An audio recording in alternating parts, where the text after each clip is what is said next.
ناظرین، ہماری آج کی ویڈیو کا ٹاپک ہے، ایک صاحب نے رسول اللہ صلی اللہ علیہ وآلہ وسلم سے اپنے باپ کی شکایت کی کہ یا رسول اللہ صلی اللہ علیہ وآلہ وسلم، میرا باپ مجھ سے پوچھتا نہیں اور میرا سارا مال خرچ کر دیتا ہے۔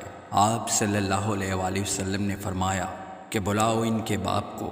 جب ان کے والد کو پتہ چلا کہ میرے بیٹے نے رسول اللہ صلی اللہ علیہ وآلہ وسلم سے میری شکایت کی ہے تو دل میں رنجیدہ ہوئے اور رسول اللہ صلی اللہ علیہ وآلہ وسلم کی خدمت میں حاضری کے لیے چلے۔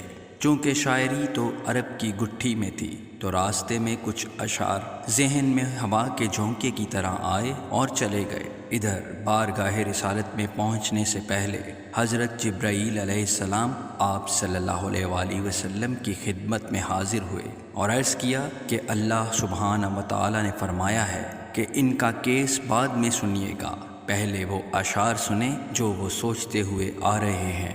جب وہ حاضر ہوئے تو آپ صلی اللہ علیہ وآلہ وسلم نے فرمایا کہ آپ کا مسئلہ بعد میں سنا جائے گا، پہلے وہ اشعار سنائیے جو آپ سوچتے ہوئے آئے ہیں۔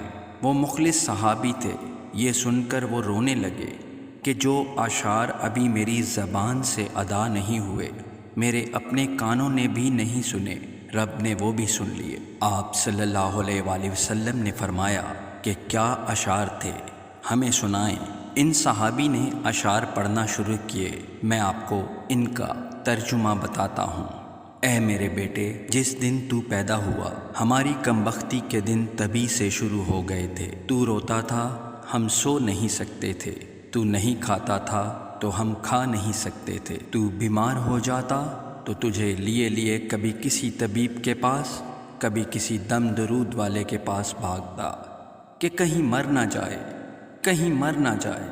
حالانکہ موت الگ چیز ہے اور بیماری الگ چیز ہے۔ پھر تجھے گرمی سے بچانے کے لیے میں دن رات کام کرتا رہا کہ میرے بیٹے کو ٹھنڈی چھاؤں مل جائے۔ ٹھنڈ سے بچانے کے لیے میں نے پتھر توڑے، تغاریاں اٹھائیں کہ میرے بچے کو گرمائی مل جائے۔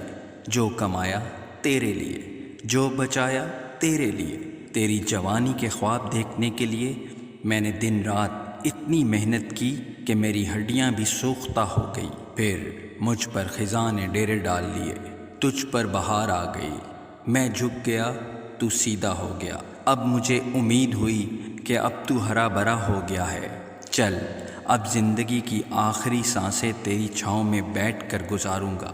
مگر یہ کیا کہ جوانی آتے ہی تیرے تیور بدل گئے، تیری آنکھیں ماتھے پر چڑھ گئیں۔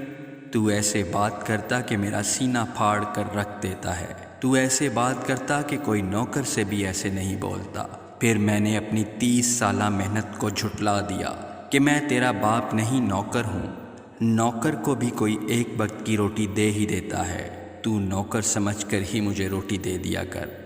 یہ اشعار سناتے سناتے ان کی نظر اللہ کے رسول پر پڑ گئی۔ آپ صلی اللہ علیہ وآلہ وسلم اتنا روئے کہ آپ صلی اللہ علیہ وآلہ وسلم کی داڑھی مبارک تر ہو گئی۔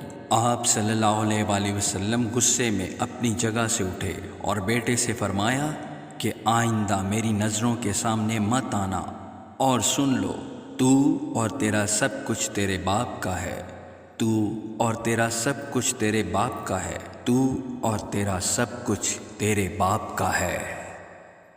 ناظرین، امید کرتے ہیں کہ آپ کو ہماری آج کی ویڈیو پسند آئی ہوگی، تو اسے لائک کیجیے اور چینل کو سبسکرائب کر لیجیے۔